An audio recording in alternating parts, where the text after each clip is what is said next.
Hi viewers, this is VV Kulkarni, PGT Maths from PM Shri School, JNV Dharashu. Today I am with a new competency based question on the topic Arithmetic Progression, Class 10th Mathematics. In today's video, the theme is Arrangement of Chairs in Arithmetic Progressions.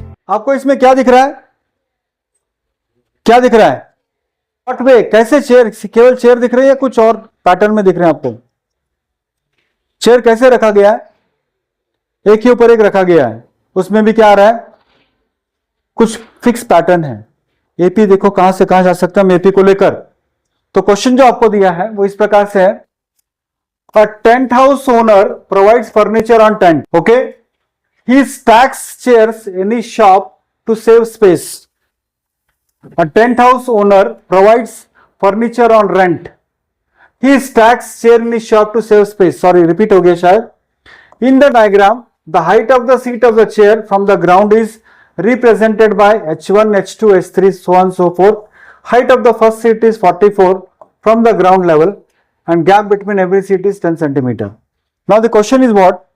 See, to save the space, there is a tent house, and in that tent house, that owner is giving the chair on, what is it, rent, or to save the space, he is stacking the chairs one over the other, and the way it is stacked is what? The first chair is stacked at a height of how much? 44 centimeter, पहला वाला chair, और बाकी सब क्या हो रहा है? 10-10 centimetre से बढ़ता चला जा रहा है। आप देख रहे हो यहाँ पर, ये 44 है, इसके ऊपर 10, फिर इसके ऊपर 10, फिर इसके ऊपर 10, और फिर इसके ऊपर 10। Now this is the situation. Tent house से चेयर्स को स्टैक किया गया स्पेस को बचाने के लिए। अब इस सिचुएशन को लेकर हम क्या करेंगे? क्वेश्चन आपको क्या पूछा है, let us try to understand. Question जो आपको पूछा है वो क्या है? मैं दो क्वेश्चंस को मैं यहां पर क्या करना चाहता हूं, कंबाइन करना चाहता हूं। देखिए वहां पर आपको क्या पूछा है कि find the value of h1, h2, h3 and h4। h1 की वैल्यू कितनी होगी बच्चों? पहला वाला कितना पर है? 44 सेंटीमीटर है। h2 कितना होगा? गैप कितना है? 10 का गैप है ना, तो 10 का गैप है, तो h2 कितना होगा? 44 प्लस 10 कितना होता है बच्चों? 54 सेंटीमीटर होगा। h3 कितना होगा? h3 कितना होगा? 54 प्लस 10 सेंटीमीटर कितना होगा बच्चों? 64 सेंटीमीटर। और h4 भी आपको ढूंढने के लिए कहा है, तो h4 will be equal to how much? 64 plus 10 कितना होता है बच्चों? 74 centimetre. So if you write this much, you are going to get 1 marks. कितना मार्क्स मिलेगा आपको? 1 मार्क्स मिलेगा। डिफिकल्ट है क्या? नहीं है। कुर्सी को देकर डरना मत, कुर्सियों को देकर डरना मत। अब सेकेंड क्वेश्चन उसी के अंदर 1 मार्क के लिए पूछा है, show that the above values form an AP, right it's first term and common difference. क्या ये एपी में है क्या? देखो what is the first term, यहां पर क्या है? First term is equal to, first term कितना है बच्चों? आपका h1 is the first term, a2 second term minus first term करो बच्चों। Second term minus first term कितना होता है? 54 माइनस 44 कितना होता है? 10। फिर third term minus second term करो, कितना होता है? 64 माइनस 54 कितना होता है? 10 सेंटीमीटर होता है। तो हम ऐसे बोल सकते हो कि second term minus first term is equal to third term minus second term. Therefore it is in what? It is in what? It is in AP. This part. If the chairs can be stacked up to a maximum height of 160 centimeter, then find the maximum number of chairs that can be stacked. अब वो क्या बोल रहा है कि 160 centimetre तक वो रख सकता है। मैक्सिमम कितना रख सकता है? 160 सेंटीमीटर तक उसके पास लेंथ है, उसके बाद वो नहीं रख सकता है। तो वो पूछता है कि कितने चेयर्स आप रख सकते हो। यानी देखिए 160 centimetre is the last height. Last height कितना है? लास्ट हाइट कितना है? 160 सेंटीमीटर। यानी nth टर्म कितना है बच्चों? 160।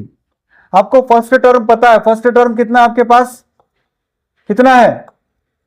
44। कॉमन डिफरेंस कितना है बच्चों? 10 है। तो फॉर्मूला यूज कीजिए आप, an is equal to what, a plus n minus one into d, right. तो लास्ट टर्म कितना है आपके पास, 160 is equal to how much, this is 44 plus n minus one into common difference कितना है बच्चों, 10 है, ओके 10 है। तो अगर मैं यहां पर इसको ट्रांसपोज करूं तो this is 160 minus 44 is equal to n minus one into how much,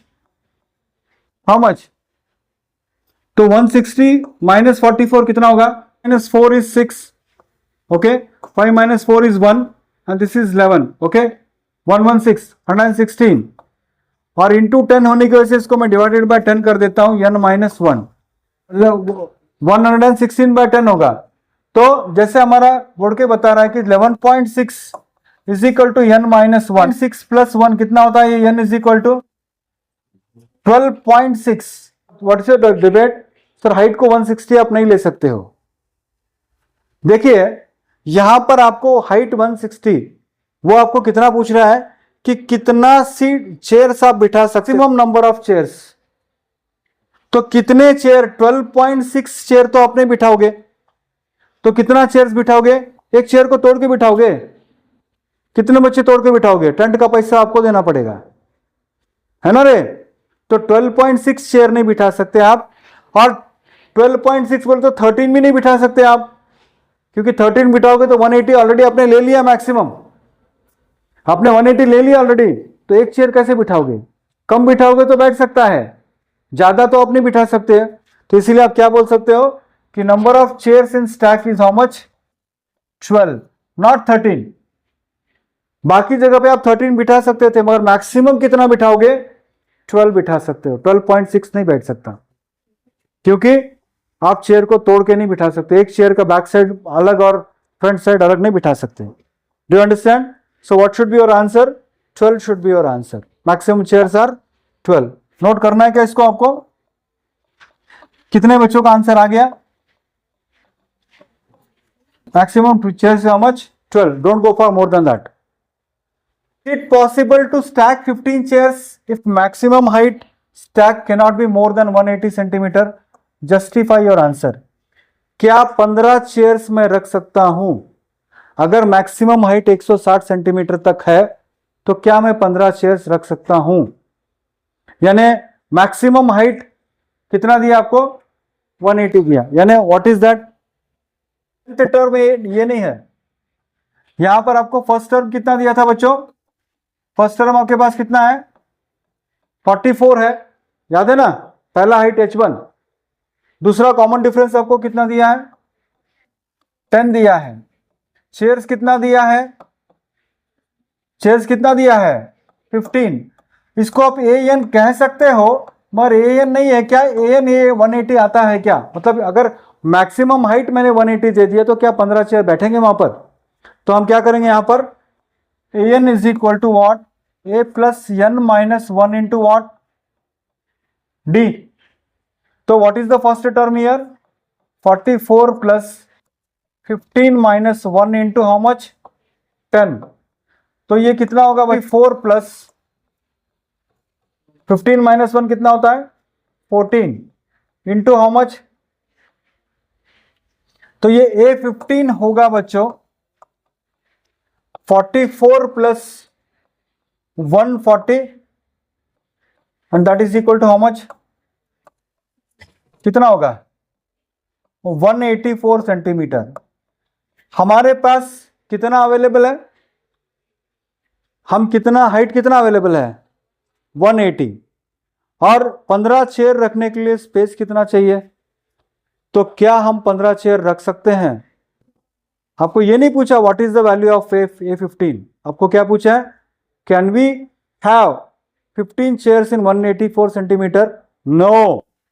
तो आंसर क्या होगा, या एक्स्ट्रा क्या हो रहा है, 4 सेंटीमीटर एक्स्ट्रा हो रहा है, थोड़ा सा 4 सेंटीमीटर एक्स्ट्रा हो रहा है, और बिठा नहीं सकते आप उसको दबा के, टूट जाएगा चेयर। तो आप यहां पर आपका क्वेश्चन क्या होना चाहिए, is it possible to stack 15 chairs?